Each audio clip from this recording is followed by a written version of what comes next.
Hi, welcome to the video. We're going to be doing a series of videos on hiking, camping, pioneer, homesteading, and wanted to do some videos to show you that you can do things pretty cheaply. There are shortcuts you can take to save some money and still produce really good results. We're going to be going over in future videos. This is my little survival pack that I take with me all the time in the woods.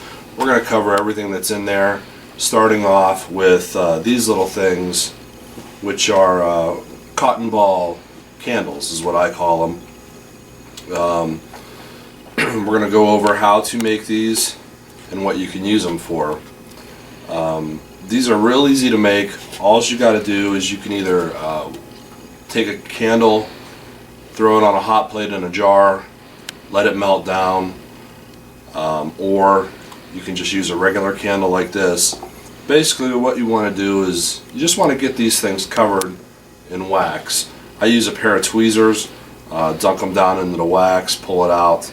You can leave a little bit of cotton ball exposed, but if you can't, if you just cover it all, that's fine too, it'll still work.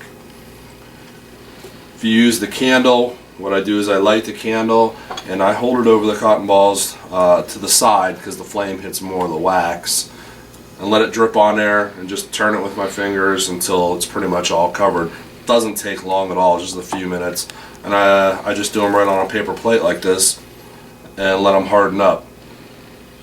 What these can be used for, you can use them as fire starters. You can use them as a short time heat source to warm up with, and you can cook with them.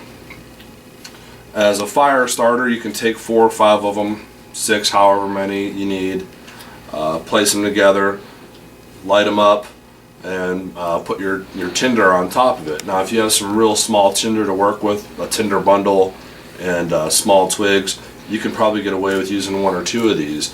If you can't find any small tinder, the bigger tinder you're working with and the wetter it is, the more cotton balls you would use. But they do work. They make a pretty good flame, which we're going to see in a minute here, and they do the trick pretty well. You can also use them as a short heat source. If you're out hiking for the day, if you're hunting or whatever, it's a little cold, you want to warm up, you light 1 or 2 of these things. This is just an old soup can. You light 1 of these, you throw them inside there, and it gives off pretty good heat. You can actually warm your hands up, warm your arms up a little bit. You can hold it in close to you, and you can get some warmth off of it to warm up a bit. I'll go into this can a little bit since we use these in this quite a bit. This is just a standard soup or vegetable can. I've put some venting holes here. I put them in a 3-hole pattern around the can, just like 3 or 4 of them. I put some vent holes up top. I also put 2 holes to use. This is a piece of wire coat hanger. Snipped it off, ran it through, bent it over, and you can use this as a handle because this is going to get pretty hot. So you can use this as a handle, and it folds down. You put it in your pack. It's easy to carry. Now you can also use this, like I said, to cook on, and that's kind of what we're going to spend the most time on. You can take 1 of these cotton balls here, and if you follow along here, what I do is this is just also another piece of coat hanger wire, and we're going to use these 2 pieces. We're going to use this along with it. I just take the piece of coat hanger wire and I snare up some cotton ball there, get it up so it's almost like acting like a wick, and it's something for the flame to catch. Drop it down in there, get it straightened around, and that's going to be ready to light when we're ready. I want to go in a little bit of these 2 pieces of wire hanger here that I mentioned. For cooking, these come in handy depending on what you're going to cook on here. I think some easy things are cans of chicken breasts, Vienna sausages, or if you can get standard size cans of soup or chili or beef stew or whatever it is. You're going to want to make sure you take the labels off before you stick the cans on the cook. Also take the tops off because you don't want to cook anything closed or it's pressurized and explode on you. A can of chicken, you can just sit right on top of this. We're going to light that on fire and you can just stick it right on top, you know, it sits on there well. The Vienna sausages, they don't sit on top of the can. They're too small. So what I do is I take a piece of my wire and I run it through 2 of the venting holes. Now you can set your can of sausages on there and they'll heat up well inside there. You don't have to worry about them tipping or falling. There's nowhere for them to go. It works really well. If you're going to go with another standard size can on top of your can, you just simply take your 2 wires, lay them on top of the can like that, and now your can is resting on those wires. It's not going to tip over, it's not going to go anywhere. It's pretty steady. It also allows a little bit of gap for some ventilation to get down in there, because I have noticed if you cover that perfectly up with another can, it reduces the heat coming off the cotton ball there. So I usually just offset it just a little bit so you get a gap in there.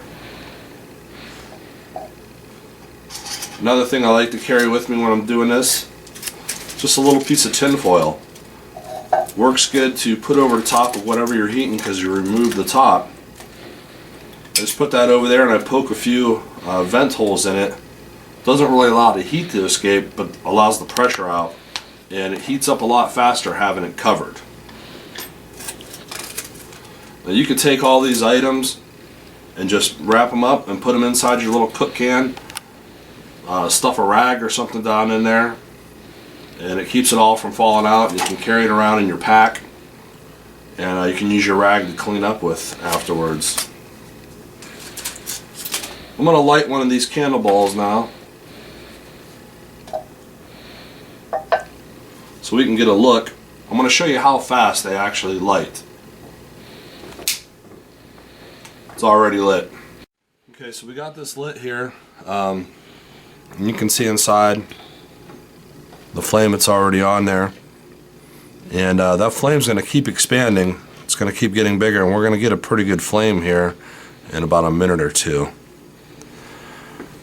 Now generally a can of soup or stew this size, whatever you're cooking, you put that on there with 1 cotton ball in there. In about 7 minutes it's going to be hot enough to eat. 5 to 7 minutes. And that's without the tin foil. You can put that on there with no tin foil, and in about 7 minutes you're cooking. You put that on, your tin foil on, of course you're going to cut that time down, and you may even be able to bring something to a boil with that tin foil over it. If it's really cold outside, I would suggest using maybe 2, because you're talking, if you're outside and on a hike and it's 18, 20 degrees outside, you're probably going to use 2 of them because your can of food's already cold from being out there, and it's going to take a little more heat. You probably just saw that flame's going pretty good in there. And that flame will last probably 20 minutes, if not longer. That seems to be the average time for those, at least 20 minutes out of them. Now this is pretty hard to put out because it's a ball of wax in there cooking up. It's hard to put out. I usually keep a little water. I dump that water in there to put it out because you're just not going to blow it out. You could always outside, you could always just dump it out onto the ground. Make sure you stomp it out good, and you know, you don't want to leave any flame behind or any coal burning behind. That's about it for this video. We've pretty much covered everything that you need to know with this. It's real simple. We're going to be coming back with some future videos going over everything else in here. Also covering some, like I said, pioneer stuff, some pioneer cooking, outdoor skills, and doing things homestead style. Hope you enjoyed the video, and come back and see our next.